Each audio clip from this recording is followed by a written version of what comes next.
task of the task force is minimal disturbance and preservation of this great history and the combination of the recognition of new residents and other residents, existing residents, that need infrastructure that is worthy of this community. But there was a suggestion on the table. There are two things that I would like to mention. One, I would ask you to go back and see if you can find the work that was done for a trolley rail.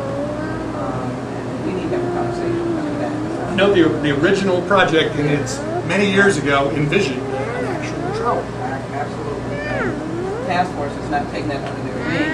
I would certainly want to have it on their agenda. And then the other point is that one of the suggestions is to read the engraved plaques in that area with historical descriptions. And we still want that on the table. And I think that is a possibility, a way to maybe finesse that issue, of leave the concrete, but then put the decorative and historic put plaques in there. and maybe Eric can work that up for us, and Catherine and Sally can work that up for us, so we can make sure that occurs. So I raise that and ask you to go look on the rail issue. We'll arrange with the task force that we should not, the difficulty is that this project has to go forward. We need to press on this trolley around the historic sites that will complement all the work that's being done that we're trying to do. Instead of not preserving these small pieces of Freedmen. And I don't know. Well,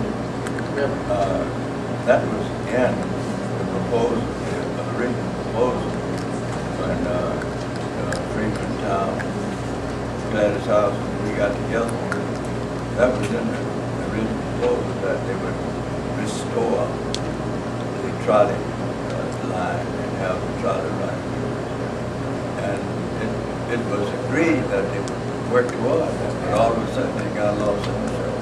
I think part of getting there was that with the original plan coming right down the street and having to remove all the bricks, and that was the talk about, well, how are we going to put it back? And the trolley may have been in that mix. But when, where we've been going forward with this now is not to disturb the bricks at all. And, the existing bricks, and I guess the question would be some of the refurbishment from your brick stockpile in other areas, and Right. Mike brought up, what do we do with the tracks? And right now, they're trying just not to disturb them. Well, I think this has to be a community-based decision. I'm going to ask Mike to see where that issue of the Metro Public Trolley, because it was a combination of, frankly, I will excuse Mike. I'm not a trolley guy, but I will say that got lost in other administrations because it was fixed and ready to go. Right. And even monies were there. I left monies there when I left city council. But more importantly, I think Metro was aware of it. So I'm going to ask you to dig that up. And I think we don't have a long period of time, Eric, but I do think it's important to say with new members, when I say the new civic leadership, and all of you all to think, do you want to put in word for the trolley? That is the case, and concrete stays there. The other alternative is that you have the descriptive plaques. The question is, if you put the descriptive plaques, can you tear them up? If we put in there to try to find that bed, do that. So that's the discussion I think we're going to have. But Mike is going to find in the bowels of his office where that was. Yet another element, I guess, is the trolley bed, as we discussed this. Just to find out where concrete bed. Because as you say, Congresswoman, if we do envision a trolley there, then that might even further argue to leave the concrete for the moment there, and then leave our options open. I've got to tell you right now, and I've just been being briefed by my staff over the last couple of weeks. I'm leaning towards the leaving the concrete there rather than, in fact, I haven't heard anybody really say there's a good case to dig it up and try to replace it with bricks. It just gets more disruptive than possible. I think the idea is either putting in some sort of commemorative plaques or historic plaques or markers along some part of it with timber. brighten it up. And I'm not sure that those would necessarily be completely competing with the idea of a future trolley. Right, and just as a resident, the trolley, I can't picture a trolley and then how are we going to drive to get to our Well, that is homes? another issue of interfacing a trolley, Right. parking, Right. and driving on that street, on very narrow streets. I think clearly we should make it up front that if there was a trolley, we probably at the very least would be sacrificing parking on that street. That is another issue. That opens up, I've heard a walking trail would be, Right, do an historic I walking think a trail. walking trail with the markers Right. is maybe, like I said, there are. I think part of the trolley project was a rubber tire trolley. Do you remember? It was a rubber tire It's not a track trolley. related No, it thing. wasn't a track, it was a rubber trolley, and we felt that was easy to That would incorporate. basically incorporate with the, so I think a trolley that, again, roughly followed this concrete path Right.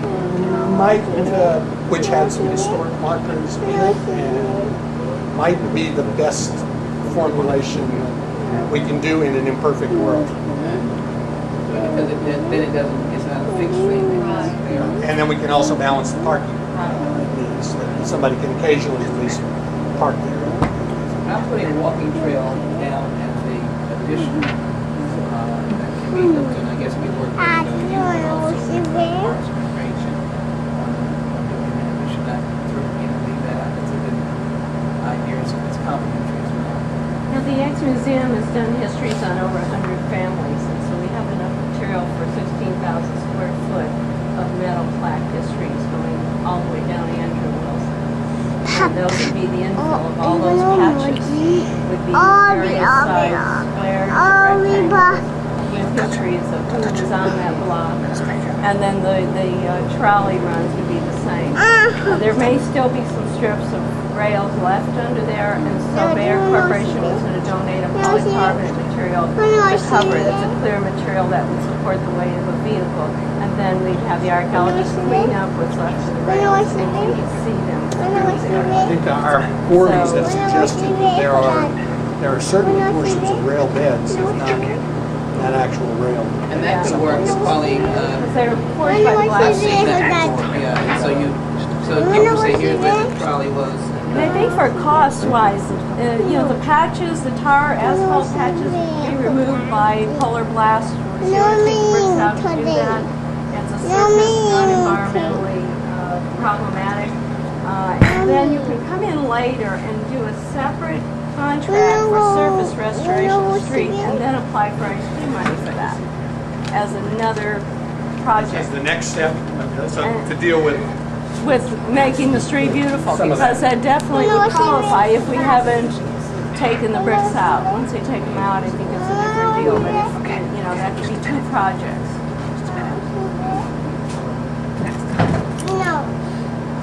Let me have Pastor Johnson from St. James raise her question. And why don't you get a point to so you can see. Excuse me.